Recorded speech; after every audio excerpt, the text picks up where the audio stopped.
ఈ రాష్ట్రంలో దేవుళ్ళున్నారా దయ్యాలున్నారా అని మొదలుకొని పంచాయతీలు జరుగుతాయి. ఎవరింట్లో దేవుళ్ళు ఉన్నారు, ఎవరింట్లో దయ్యాలున్నాయి, దేవుడు దయ్యం ఎందుకు అయ్యిండు, ఎంపీ చేసినప్పుడు దేవుడు ఎందుకాయే, ఓడిపోయినాక అడ్డదారిలో తీసుకొచ్చి ఎమ్మెల్సీ చేస్తే దేవుడు ఎట్లాయే, దేవుడి పక్కన దయ్యాలుంటే 12 ఏళ్ల నుంచి ఏం చేస్తున్నారు, రాష్ట్ర ప్రజలకు చెప్పాల్సినటువంటి అవసరం ఉంది. ప్రజలు చీమలు పెట్టిన పుట్టలోకి పాములు వచ్చినట్టు 1200 మంది అమరులై తెచ్చుకున్న తెలంగాణ రాష్ట్రంలో వచ్చిన రాష్ట్ర ఫలితాలని ఒక కుటుంబం మాత్రమే అందుకున్నదని రాష్ట్ర ప్రజలు భావించి 10 ఏళ్ల తర్వాత మీకు ఒక మంచి గుణపాఠం చెప్పి ఇంట్లో కూర్చోబెడితే మళ్ళీ ఇలా ఒకరి మీద ఒకరు కొట్లాడుకొని ఒకరి మీద ఒకరు తిట్టినట్టు చేసి నేను కొట్టినట్టు చేస్తాను ఏడ్చినట్టు చేయని టీఆర్ఎస్ వాళ్ళు ఇతర పార్టీలకు పోయేందుకు టీఆర్ఎస్ పార్టీ ఖాళీ అయ్యేటువంటి ప్రయత్నాలు జరుగుతున్న తరుణంలో నాతోటి కొట్లాడితే నా బిడ్డ దగ్గర కోనరి, నా కొడుకుతోటి కొట్లాడితే నా అల్లుని దగ్గర కోనరి అని వాళ్ళే అన్ని గ్రూపుల్ని పెట్టుకొని చేస్తున్నట్టు ఇది ఒక నాటకంలా కనబడుతుంది తప్ప ఇంకొకటి ఏం లేదు. చెప్పాల్సిందే నిన్నెవరో మధ్యవర్తులు వచ్చిరని ఇలా పేపర్లో చూసినాం. తండ్రికి బిడ్డకు మధ్యలో మధ్యవర్తులు ఎందుకు? నేరుగా మాట్లాడుకోవడానికి లైన్ ఫోన్ ఉంది, ఫామ్ హౌస్ ఉంది, బిడ్డ వస్తా అంటే నాయన రానిస్తాడు కూడా.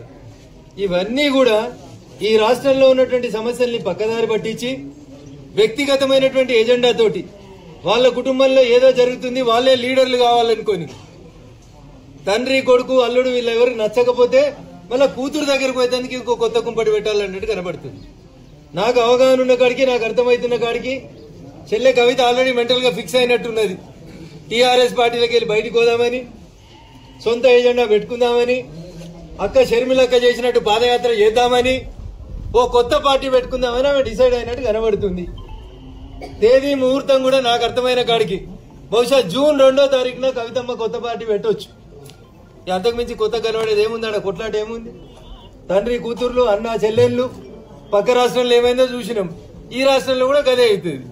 కొద్ది రోజులు పార్టీ పెడతారు, నడుస్తారు, పాదయాత్ర అయిపోతుంది. ఆ రాష్ట్రంలో అక్క చెప్పింది కదా పాదాల మీద నడిస్తే పాదయాత్ర అని. అట్లా ఈడ కూడా చెల్లె పాదయాత్ర చేస్తుంది, కొద్ది రోజులు కొత్త పార్టీ పెడుతుంది. సామాజిక తెలంగాణనో మహిళలకు అన్యాయం జరిగిందనో ఇప్పుడు చెల్లె కవిత మాట్లాడితే బాధ అనిపిస్తుంది. 5 ఏళ్లు మీరు నిజామాబాద్ ఎంపీ ఉన్నప్పుడు మీ నాన్నగారి కేబినెట్ లో ఒక్క మహిళా మంత్రి కూడా లేకపోతే, నానా మహిళల్ని మంత్రులుగా తీసుకోకపోతే నాకు ఈ ఎంపీ పదవి వద్దు నాయన అని ఎన్నడూ చెప్పలేదు చెల్లి చెప్పినట్టు నేను ఎక్కడ చూడలేదు. బీసీలకు అవమానం జరిగింది, సామాజిక తెలంగాణ లేదని ఈరోజు కవిత గారు మాట్లాడుతున్నారు. ఒకవేళ అదే కరెక్ట్ అయితే ఈటల రాజేందర్ గారు అనేటువంటి ఒక బీసీ బిడ్డను అర్ధరాత్రి అపరాత్రి అని చూడకుండా మంత్రివర్గాలకు వెళ్ళి బయటికి పంపించి తప్పుడు కేసులు పెట్టిన రోజైనా కనీసం నాయన ఇది మంచి పద్ధతి కాదని కవితమ్మ మాట్లాడితే సామాజిక తెలంగాణ గురించి మాట్లాడినట్టు కనబడుతుండే.